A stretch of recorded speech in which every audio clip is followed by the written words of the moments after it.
बर्फ से ढकी एक ऐसी रहस्यमयी गुफा जो साल के ज्यादातर समय हमारी पहुंच से बिल्कुल दूर रहती है। लेकिन जैसे ही सावन का महीना आता है, लाखों लोग हिमालय की इस कठिन यात्रा पर निकल पड़ते हैं। आज की इस खास चर्चा में हम एक ऐसे स्थान के रहस्यों की तह तक जाएंगे जो विज्ञान को भी हैरान करता है और हमारी सदियों पुरानी आस्था को एक नया जीवन देता है। जी हां, हम बात कर रहे हैं अमरनाथ गुफा की। इतिहास, अनसुनी किंवदंतियां और कुछ बहुत ही चौंकाने वाले वैज्ञानिक तथ्यों का एक अद्भुत संगम। आइए शुरू करते हैं। आज हम जिन अहम बिंदुओं पर बात करेंगे वो हैं अमरनाथ का रहस्य, चरवाहे की मशहूर लोक कथा, राजतरंगिणी के ऐतिहासिक दस्तावेज, अमरत्व की कहानी और आखिर में उस अद्भुत बर्फीले शिवलिंग के पीछे का विज्ञान। तो चलिए आगे बढ़ते हैं। तो सबसे पहले बात करते हैं अमरनाथ के रहस्य की। देखते हैं कि आखिर इस जगह की भौगोलिक स्थिति इसे इतना खास और दुर्गम कैसे बनाती है। श्रीनगर से करीब 135 किलोमीटर दूर ये गुफा समुद्र तल से 13,600 फीट की ऊंचाई पर मौजूद है। अब जरा इस नंबर पे गौर कीजिए, 13,600 फीट। ये सिर्फ एक संख्या नहीं है, बल्कि ये उस भीषण चुनौती का सबूत है जिसका सामना तीर्थयात्रियों को करना पड़ता है। पथरीले और ऊबड़-खाबड़ रास्ते, हाड़ कंपा देने वाली सर्द हवाएं और ऑक्सीजन की भारी कमी। कमाल की बात तो ये है कि ये गुफा साल में सिर्फ 2 महीने के लिए खुलती है। बाकी के 10 महीने भारी बर्फबारी के चलते पूरी तरह से बंद रहती है। फिर भी इतनी मुश्किलों के बावजूद हर साल लाखों लोग सिर्फ उस स्वयंभू हिमानी शिवलिंग की एक झलक पाने के लिए अपनी जान दांव पर लगा देते हैं, जो बिना किसी इंसानी मदद के पूरी तरह अपने आप बनता है ना अद्भुत। अब आते हैं हमारी दूसरी कड़ी पर, चरवाहे की लोक कथा। इस रहस्यमयी गुफा की खोज आखिर हुई कैसे? इसे लेकर एक बहुत ही मशहूर मौखिक इतिहास मौजूद है। अगर हम स्थानीय लोगों की माने तो सबसे ज्यादा सुनाई जाने वाली कहानी 16वीं शताब्दी के एक मुस्लिम चरवाहे बूटा मलिक की है। ऐसा कहा जाता है कि बूटा मलिक पहाड़ों पर अपनी बकरियां चरा रहा था। तभी उसकी मुलाकात एक साधु से हुई। उन साधु महाराज ने उसे कोयले से भरा एक थैला थमा दिया। अब सोचिए, जब बूटा मलिक ने घर जाकर वो थैला खोला होगा तो उसकी क्या हालत हुई होगी। वो कोयला असल में चमकते हुए हीरे जवाहरात में बदल चुका था। खुशी के मारे वो साधु को धन्यवाद देने फौरन उसी जगह लौट गया। लेकिन वहां पहुंचकर उसने देखा कि साधु तो गायब थे और उनकी जगह थी ये रहस्यमयी गुफा और उसके अंदर बर्फ से बना एक विशाल शिवलिंग। माना जाता है कि बस उसी दिन से इस पवित्र अमरनाथ यात्रा की शुरुआत हो गई। अब बढ़ते हैं तीसरे हिस्से की तरफ, राजतरंगिणी के दस्तावेज। देखिए, लोक कथाएं तो अपनी जगह बहुत दिलचस्प हैं, लेकिन जब हम ऐतिहासिक ग्रंथों और पुरातत्व की तरफ मुड़ते हैं तो कहानी एकदम पलट जाती है। यहां पर समय का एक बहुत ही बड़ा और दिलचस्प फासला देखने को मिलता है। एक तरफ हमारी मौखिक कहानी है जो कहती है कि गुफा की खोज 16वीं सदी में हुई, लेकिन दूसरी तरफ भारतीय पुरातत्व विभाग के अनुमान बताते हैं कि ये गुफा 5000 साल से भी ज्यादा पुरानी है। जी हां, 5000 साल, मतलब संभवतः महाभारत काल से भी पहले की। और इस बात को और भी पुख्ता करता है 12वीं सदी में लिखा गया एक बहुत ही प्रामाणिक ऐतिहासिक ग्रंथ। ये तुलना हमें साफ तौर पर दिखाती है कि कैसे मौखिक परंपराएं और लिखित इतिहास एक ही जगह को लेकर कितने अलग हो सकते हैं। एक तरफ 16वीं सदी की वो चरवाहे वाली कहानी है, लेकिन दूसरी तरफ है 12वीं सदी में कल्हण द्वारा रचित ऐतिहासिक पुस्तक राजतरंगिणी। इस ग्रंथ में एकदम साफ साफ लिखा है कि कश्मीर के राजा संधिमती अमरनाथ की गुफा में जाकर बर्फ के शिवलिंग की पूजा किया करते थे। अब ध्यान देने वाली बात यह है कि ये उस चरवाहे के पैदा होने से कई 100 साल पहले की बात है। इसके अलावा नीलमत पुराण जैसे प्राचीन ग्रंथों में भी इसका जिक्र है। ये सब हमें ये सोचने पर मजबूर करता है कि ये स्थान लिखित इतिहास के अस्तित्व में आने से भी बहुत पहले एक बेहद महत्वपूर्ण तीर्थस्थल रहा होगा।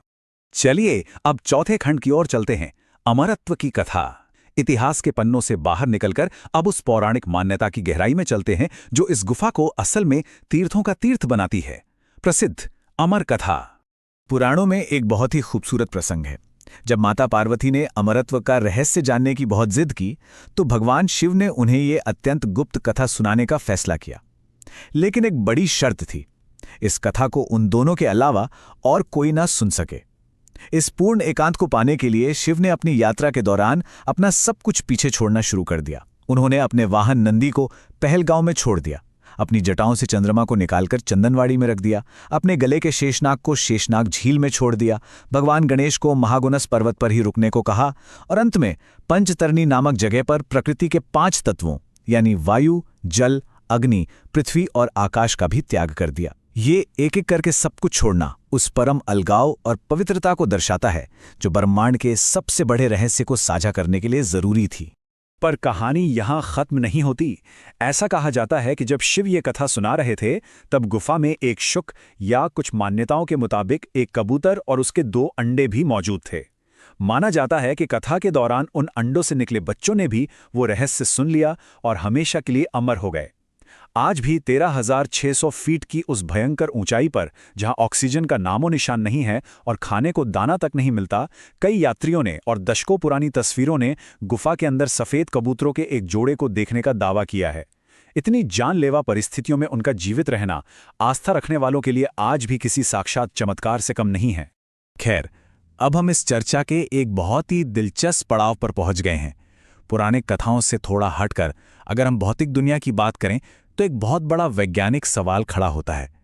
जब गुफा का तापमान 0 से ऊपर चला जाता है तो फिर वहां पानी जमता कैसे है?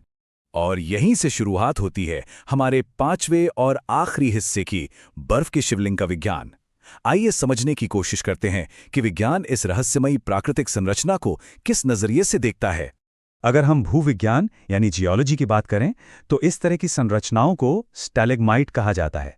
आमतौर पर होता यह है कि गुफाओं की छत से टपकने वाले पानी में कुछ खनिज या मिनरल्स घुले होते हैं जो धीरे धीरे जमा होकर ऐसी आकृतियां बनाते हैं।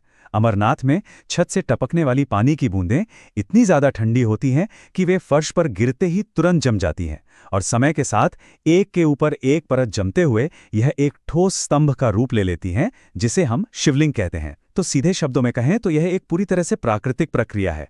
लेकिन रुकिए, इसके कुछ ऐसे पहलू भी हैं जो आज तक बड़े बड़े वैज्ञानिकों को चकरा देते हैं। जरा इस तुलना पर गौर कीजिए, सब कुछ एकदम साफ हो जाएगा। सामान्य गुफाओं में जो बर्फ बनती है वो काफी नरम होती है और बहुत जल्दी पिघल जाती है, लेकिन अमरनाथ का शिवलिंग वो इतनी ठोस बर्फ से बना होता है कि हफ्तों तक वैसी ही मजबूती से टिका रहता है। विज्ञान का सीधा सा नियम है कि पानी को जमने के लिए तापमान का 0 या उससे नीचे होना जरूरी है ना?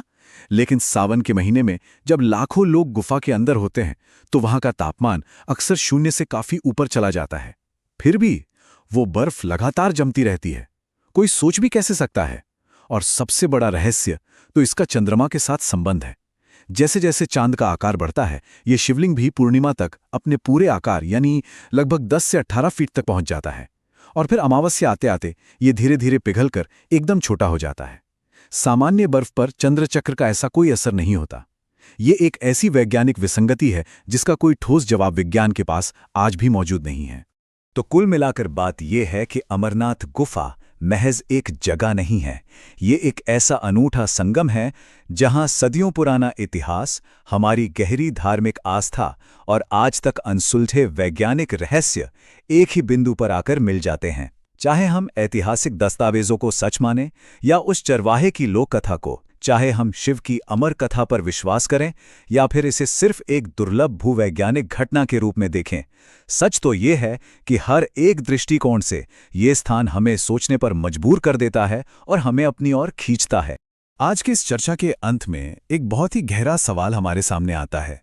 सोचने वाली बात है, क्या अमरनाथ का असली जादू उस बर्फ के शिवलिंग के वैज्ञानिक रूप से अनसुलझे रहस्यों में छिपा है, या फिर उस अटूट और अकल्पनीय भक्ति में जो भीषण ठंड, दुर्गम रास्तों और हर कदम पर मौजूद खतरों के बावजूद हजारों सालों से लाखों लोगों को इस पवित्र गुफा तक खींच लाती है? शायद इसका सही जवाब इन दोनों के ही एक अद्भुत और रहस्यमयी संतुलन में छिपा है। हमारे साथ इस दिलचस्प सफर पर बने रहने के लिए आपका बहुत बहुत शुक्रिया।